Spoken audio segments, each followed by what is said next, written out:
Cari fratelli e sorelle, ieri abbiamo contemplato insieme la bellezza originaria, quella impronta divina che il Signore ha posto nel cuore dell'uomo come un sigillo che non si cancella.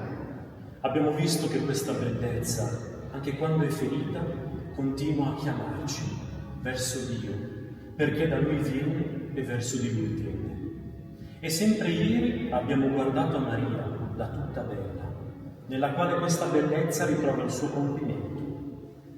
In lei abbiamo riconosciuto la bellezza che salva, la bellezza che nasce dalla grazia, che ci apre alla speranza.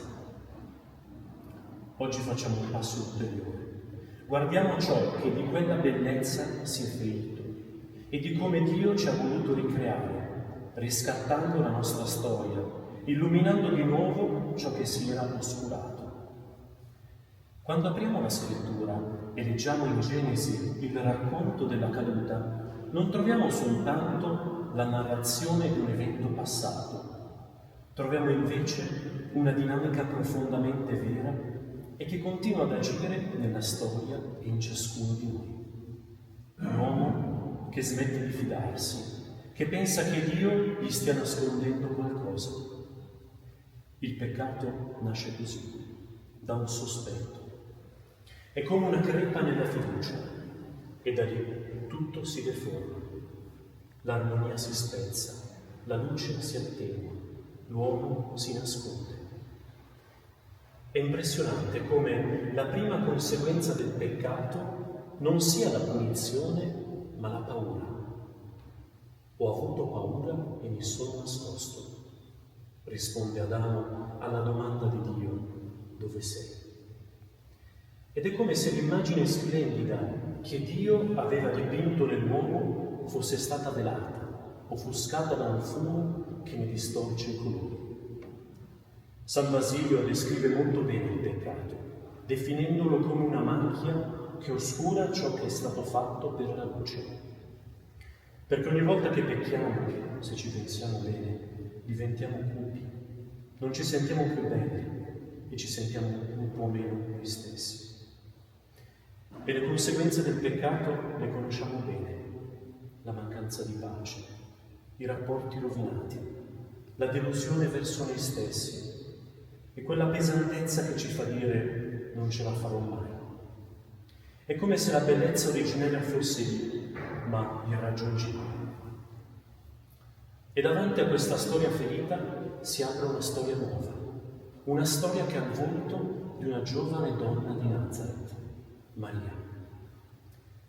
Se il peccato ha ferito la bellezza dell'uomo, in Maria quella bellezza è stata preservata, custodita intatta fin dal primo istante.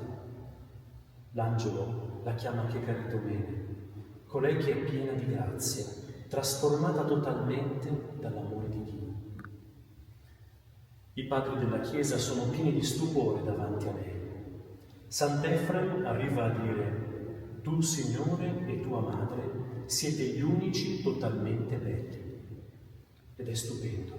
La bellezza perfetta non è più un ricordo del passato, ma un volto presente nella storia.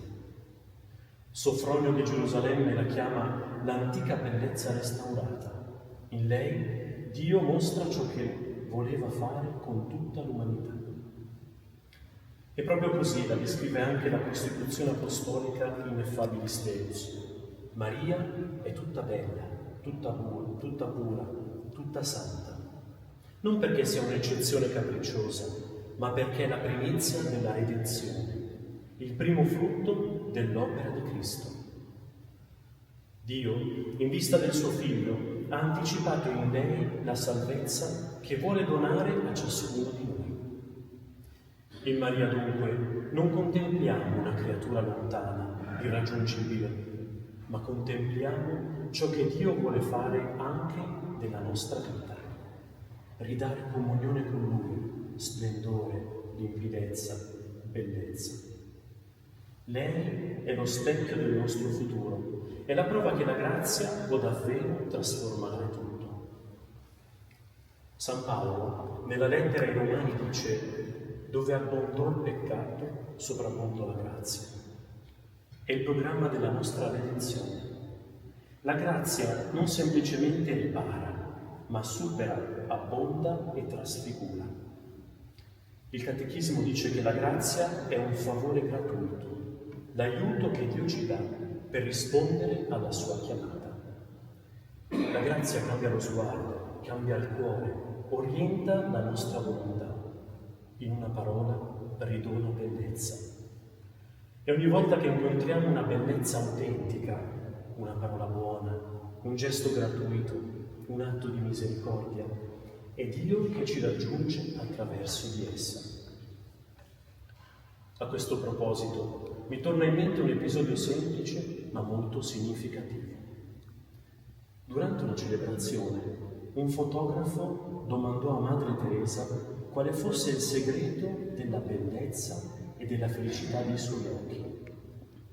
E lei, con quella sua disarmante sincerità, rispose: i miei occhi sono belli e felici perché le mie mani asciugano tante lacrime. La vera bellezza nasce dalla grazia accolta che diventa amore, diventa compassione, è partecipazione all'amore di Dio, è specchio della sua grazia che si fa vicinanza e sollievo per gli altri. E Maria diventa la prima testimone di come la grazia generi servizio, attenzione, amore concreto. Appena riceve l'annuncio dell'angelo, non resta a contemplare se stessa, va, corre, serve. E allora in questo cammino verso l'Immacolata non possiamo non parlare del sacramento che più di tutti ci restituisce la bellezza perduta, la riconciliazione. Essa non è un tribunale e non dovrebbe essere percepita come un peso o un obbligo da adempiere.